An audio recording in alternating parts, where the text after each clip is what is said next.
think we're starting to get in here. They were.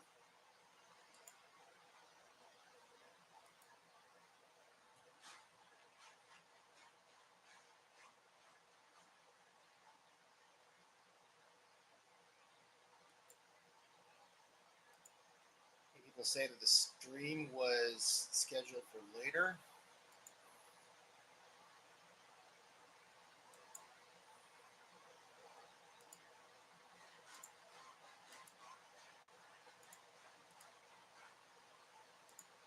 Here they come.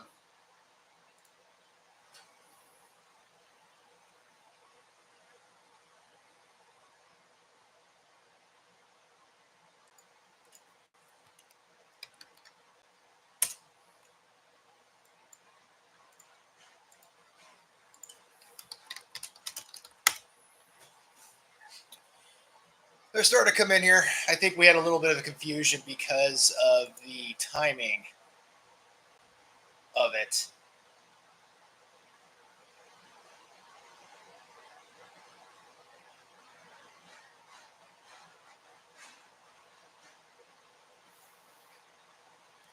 There's something wrong with the feed here.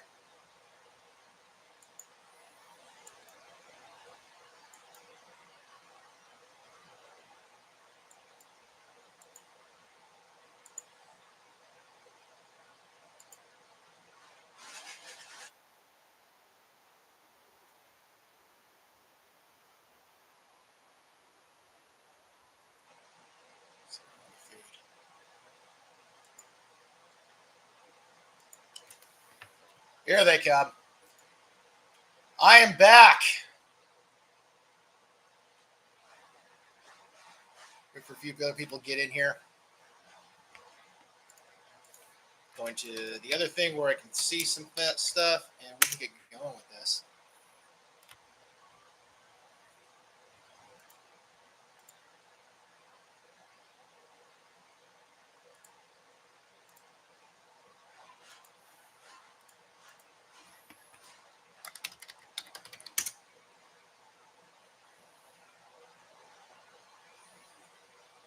There's something wrong with the audio. I don't know if you guys can hear me.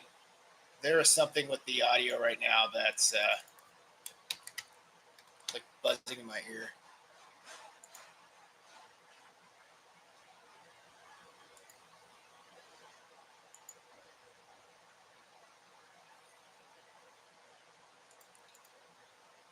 I think they're getting here. Good, they can hear me now. All right, I think the problem is we have a little bit of a stream issue because we have Instagram and Facebook, and so I was seeing like a little bit, but I found out like there's a bunch of people coming in here. So head to the YouTube link. There should be a link at Instagram and Facebook. Head in there if you want to engage with me, and I'll figure out how I can collect like all stuff as we go through. This is kind of like a dress rehearsal for it. Hi everybody, I'm back. Good to see you all. I am Patrick Holloway. If you haven't heard of me before, and we used to do this a lot until about 2019 when we stopped doing it, but I'm here. We're going to be doing these after every game. So let's talk about 49ers Chargers and what has been going on there. Most notably, how the offense has been. First of all, someone wants to know what happened to the couch. Well, that's because I'm in a different apartment now. That's my recliner, and my girlfriend was sitting there watching the game. But, you know, we don't want to put that on the camera. We want to give you the things you don't want to look at on camera. Something you would want to look at, like her, you know, we'll keep her off camera. But anyways, going on to the 49ers Chargers, let's talk about the offense first. And then we'll talk about the thing, you know, that thing, the thing. So the 49ers actually offense looked really good. They were moving down the field. Brock Purdy finished 7 for 9, 73 yards. Jordan Mason was the star of the show, took the ball rumbling downfield, took him within the goal line of the first series, and then coughs it up in a very strange fumble. I don't know what's going to happen there, but I know Kyle Shanahan can't be pleased with that. Funny thing is, right after that, Brock Purdy turned around and he drove the offense down the field again and said enough of this and took the ball in himself to the end zone untouched. That was pretty impressive for the offense until you realize the Chargers are not playing the starters, like none of them. So that wasn't exactly inspiring to see how good the 49ers moved it. And then you got to tell yourself in the back of your mind, oh, the Chargers aren't even playing their first team.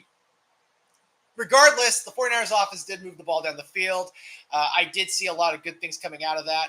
So, so I think we can be hopeful there. The defense, on the other hand, I don't know about that. While they were able to get a nice stop on the first series for the Chargers offense, thanks to a Fred Warner sack, the second series didn't go so well because Joshua Kelly broke out and nailed a 75-yard run on the ground, which was very un-49ers defense like.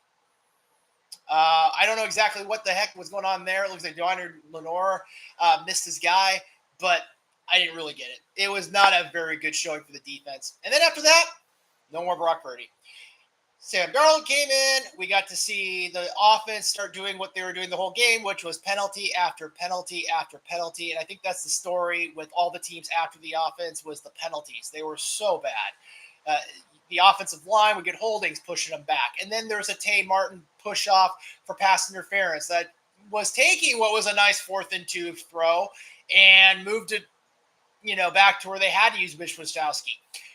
Now, they were on that 4th and 2. They could have kicked a field goal. That's well within the range of any kicker in the NFL, I would think, except for one problem. They don't have a kicker. They don't have Jake Moody because he's injured with a quad injury. They don't have Zane Gonzalez because he has a calf injury. So they have Mitch Wisnowski, who tried his hand at an extra point and failed miserably, missing it. So that's probably why they decided to go for it on 4th and 2 to begin with. But regardless, that's how that whole thing happened. So we're going to be going into the second half where I think we're going to get some Brandon Allen time. I'm not sure what Sam Darnold's going to be doing, but we're going to find out pretty soon.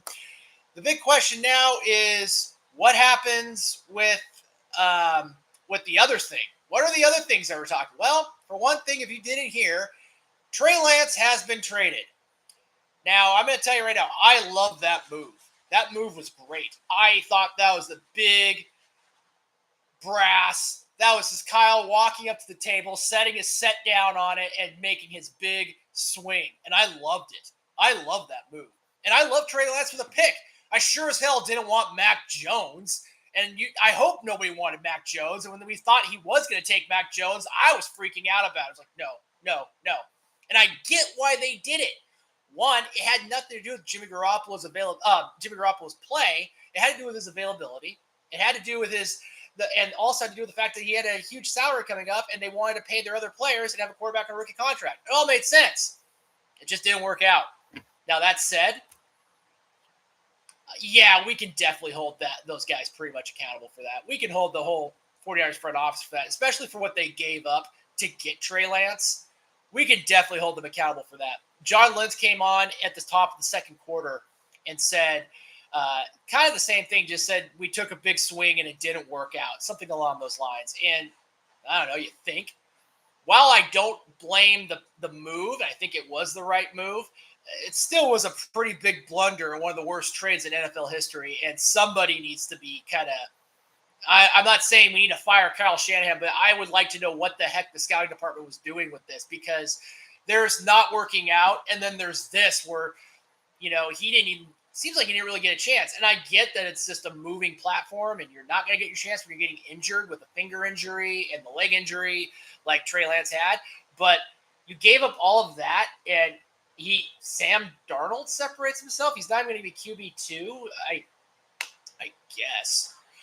The other thing, well, maybe with the $9 million they get back, they can go pay Nick Bosa. I don't know. All I'm hoping right now is that they don't get cute with the salary cap. Don't pull a DeForest Buckner.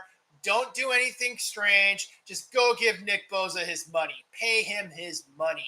I don't know how hard this is for them to do it, but now that you've got enough money from the Trey Lance debacle, maybe you can trade him.